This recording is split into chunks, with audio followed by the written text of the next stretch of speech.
Hey, it's Mel and today I'm filming my October wrap up.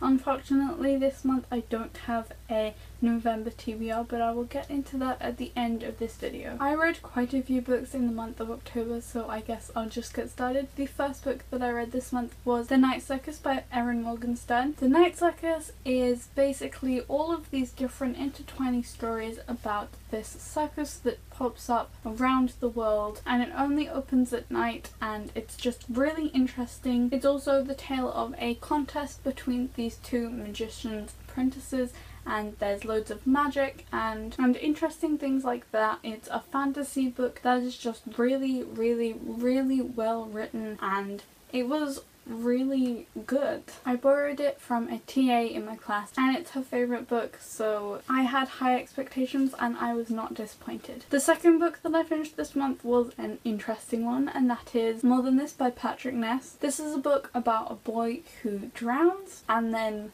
he wakes up on this street that is exactly like the street that he lived on when he was little, and he woke up in a coffin thing, and it's really weird and strange, and he's completely alone in this place, and just loads of weird stuff happens, and then you learn about his life beforehand, and everything's really weird and well written again. And I think that Patrick Ness is one of my favourite authors. I've read A Monster Calls and this by him, and they were both really good. The third book that I finished in October was P.S. I Still Love You by Jenny Han, the second book to the To All the Boys I've Loved Before series duology thing. The first book, To All the Boys I Loved Before, was adorable and lovely and just all of the right things in the world, and this one was just so sweet. It took place like a week after the other one ended, and they're just the sweetest books. I think I preferred the first one, but this one was also really good. It's just the romance was kind of complicated. One bad thing about this book is on the blurb it says, "Can a girl be in love with two boys at the same time?" And I had to control myself because I was like, yes, it's called polyamory. It's a thing. It means more than one love. But of course that's definitely not what this book is about. The fourth book that I finished is also a second book in a series, and that is Days of Blood and Starlight by Laini Taylor, the second book in the Daughter of Smoke and Bone trilogy. The Daughter of Smoke and Bone is really good and it's just amazing. It's about this girl who's an art student in Prague, I think, and she kind of leads this double life because half of the time she's just an art student and she has this annoying ex-boyfriend and everything's cool, and then the other half of the time she's living with this chimera family thing. They're basically part animals in some places of their body and part humans, and Brimstone, the main chimera in her little family thing, sets her tasks for going to different places in the world and then picking up teeth from auctions and stuff and bringing them to him while he makes necklaces with them for some strange reason that you don't really figure out until the end of the first book. And this one was no disappointment because it was also really good, and I can't wait to get to the last book in the trilogy because Laini Taylor is so good at just writing these stories. The fifth book that I finished I'm still not kind of over yet, and that is Carry On by Rainbow Rowell. This is maybe just the greatest book, but not like my favourite book. It's just amazing. It's basically Harry Potter meets vampire things and Drary's canon, and it's amazing. It's basically about this mage witch person called Simon Snow, and it's based on the fanfiction in Fangirl, and there's this guy called Baz who's a vampire and he's evil but not really, and it's the sweetest thing ever. And my reaction when I got this and I took off the dust jacket, because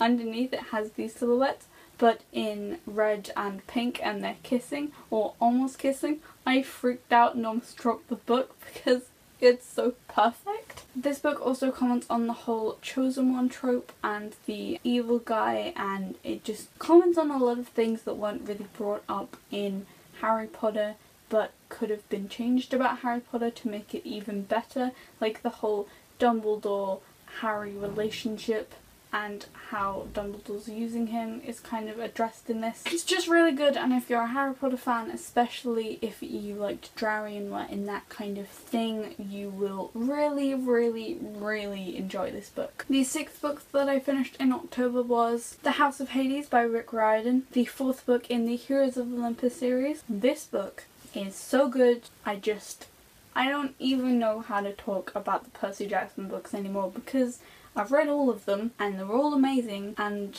I just love them. If you haven't got on Percy Jackson or Heroes of Olympus, just do it because you won't regret it, because I didn't regret it, and they're just really cool. Basically just a really diverse cast of characters who have godly parents and are just being awesome. That's pretty much all I can say about it. The 7th book that I finished is actually a play, and that is The History Boys by Alan Bennett. I saw the movie for this a little while ago because it was turned into a movie, and I also saw a tiny bit of the play in one of those TV shows about the theatre, and it's interesting. It's basically about this group of boys, all of them. They go back to their all-boys school in the summer after they finish 6th form to try and work with their teachers to get into Oxford or Cambridge. There's also this whole deal about this teacher who touches up the students, and then one of the students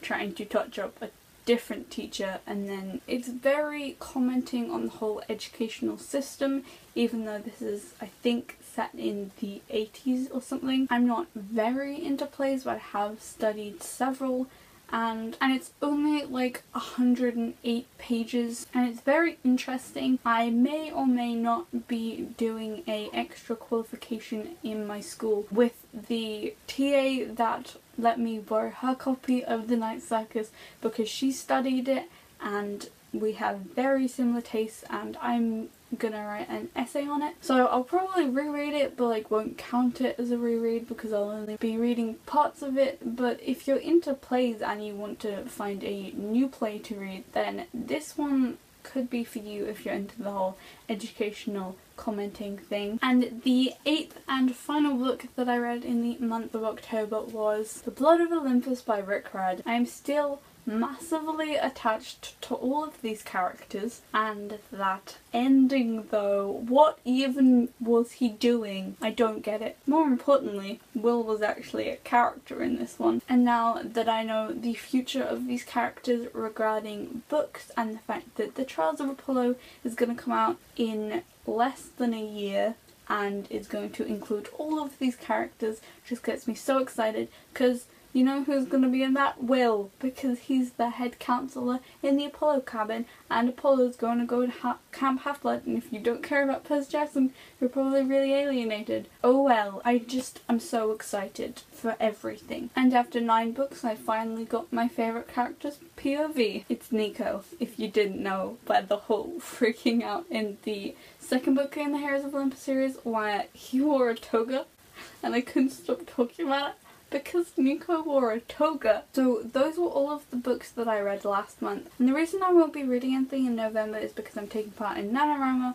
and I have to write every single day like 1,667 words or more, and it's just gonna be a nightmare because it's really difficult. And last year I didn't have school and I just managed it, and I didn't read anything the entire month.